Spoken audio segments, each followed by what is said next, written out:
Tamar, you're going to get your kinim. Just by, there isn't. This is an Orev Sicha, but the kinim are included. This is an Orev Sicha. Okay, this is a Sicha on Orev. What's Orev? The fourth of the 10 plagues. The first of the 10 plagues was blood. The second of the 10 plagues was frogs. And we had 2 Sichas, we had 2 classes on this. The third of the 10 plagues was lice, kinim. There's no Likutei Sichas on kinim. That's the way it is. I don't know why. The fourth of the 10 plagues is Orev. Girls, question. Does anybody know the translation of the word Orev?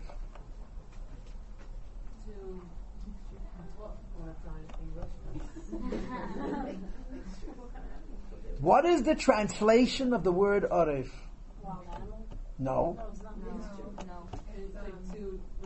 No. Orev means a mixture.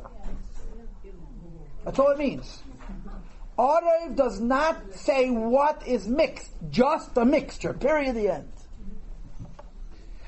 This Sicha squeezes out of Rashi this idea. The fourth plague was not about wild animals. It was about chaos. Animals were symbolic of the chaos. Orev means a mixture of things that are not supposed to be mixed that frightens the daylights out of you. That was the fourth Makkah. This is the Sikh we're going to learn. You can go. I told you the whole Sikh. What's so fantastic about the Sikh is that it's a Rashi. It's very long. It's 10 pages. It's a Rashi Sikh. And the Rebbe squeezes out of Rashi this notion that the fourth plague was not about wild animals. Of course it was wild animals, but the issue wasn't the wild animals. It was the bringing together of animals that had no business being together. Orev, that's the Makkah. Because when a Mitzi sees that animals who should never coexist are coexisting, he's frightened. And the Makkah was a Makkah of fear. That's the Makkah. But there are more surprises. Okay? In the Sikh. Now, in giving you these surprises, I want to begin with the following idea. Now, as you know, the way we learn these Sikhs is I underline certain paragraphs and we read only the underline. And I usually tell you, if you'll go in order, you won't lose me. If you start looking at the Sikh yourself, you're lost already. This time I want to do something a little bit different. Okay? I want to do something a little bit different. One of the foundations of this Sikha is that the Rebbe offers us 2 different understandings of the first 3 Makkos. This is your kinim. Dam Tzvadeya kinim. This is an Orev Sikha. This is a Sikha about the 4th Makkah. But in order to explain the 4th Makkah, the Rebbe goes back and visits the first 3 and gives us 2 explanations. The first is a pshat explanation, and the Rebbe is going to reveal something which is going to totally shock you. You would never think like this. It's totally anticlimactic, totally against what you would think. And the second is a midrashic explanation, is a medrash. What you gain by going from the pshat explanation to the midrashic explanation is that you finally understand Orev. In other words, the only way to understand the 4th Makkah is to understand better the first 3. To understand the first 3 Makkahs better, you have to understand the first 3 Makkahs on 2 levels.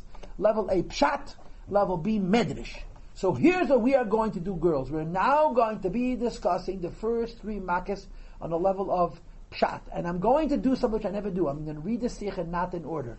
Turn to page 26. Right side of the page.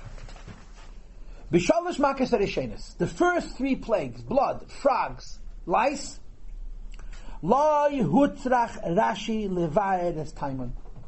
Rashi need not tell us the reason for the first 3 Makkos. Ki muvonhu. It's self-explanatory. Why? Mimashe kosov behen lifneze.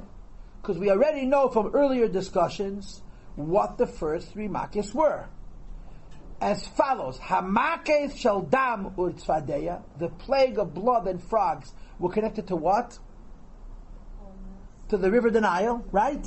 The plagues of blood and frogs were connected to the river the Nile. God punishes their God first. Rashi says that. The first 2 plagues was the Eibishter subduing, the Eibishter bittling The Eibishter embarrassing the Egyptian god. The Egyptian god was the river. Blood and frogs was the Eibishter showing the river just how powerful she was. It's self-evident. It's self-understood. Rashi doesn't have to tell us what Dam and Tzadea were, why they were first, because this is how that when an Eibishter attacks a nation, the first thing he does is he attacks their beliefs. He shows them what they believe is hocus pocus. Okay? So Dam and Tzadea are accounted for, right? What about Kinim? Next underline, second column, page 26 at the top. Benegel Makkos Kinim. This is for you, Tamar, special. Regarding the plague of lice, says the Rebbe Gam Bo Tam Hava Osa Muchach Meinyan. If you look at the story of the lice plague, it's self-evident, it's self-understood what the point was. And you know what the point is? Ki Baval Yoda, this third plague of lice, had an incredible impact on the entire society of Egypt. Why?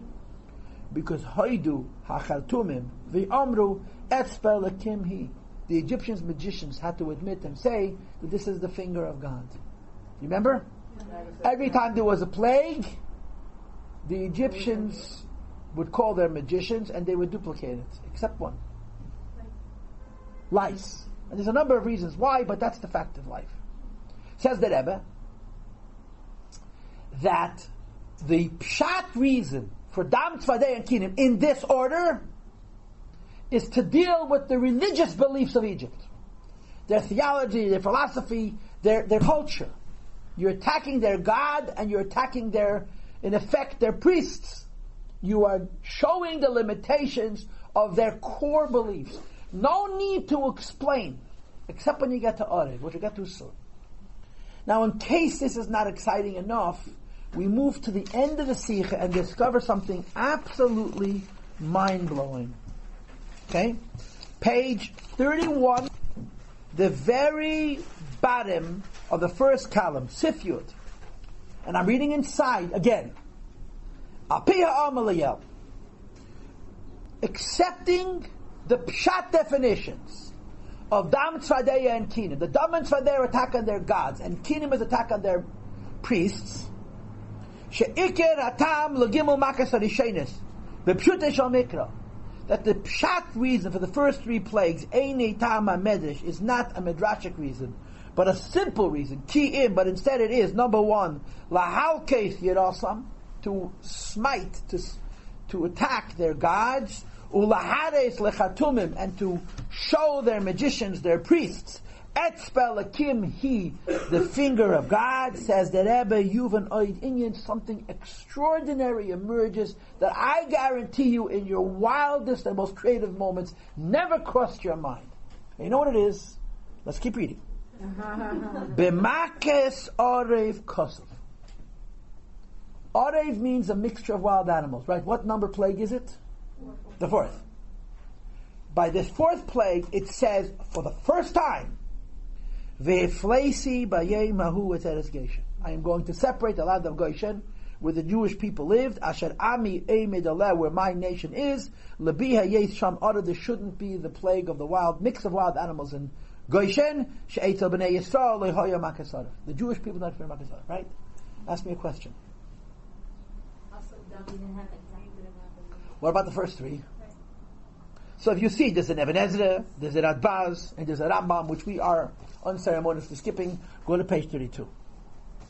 Now this is where the Lubavitcher Rebbe is the genius of creativity, and not afraid to think out of every box. Ready? Mikivon she'ein Rashi. Mitaretz hakusha. If you look at Rashi should immediately ask, I don't understand. Why only by Orev does it say Ve'eflaisi? That's going to happen to the Egyptians, not to the Jews. Rashi doesn't say a word. So what does the Rebbe deduce? Listen to this. It's the fact that by the first three plagues it's not written, I will separate Egypt from the Jewish people. You ready? Muchach, that's proof. On the level of Pshat,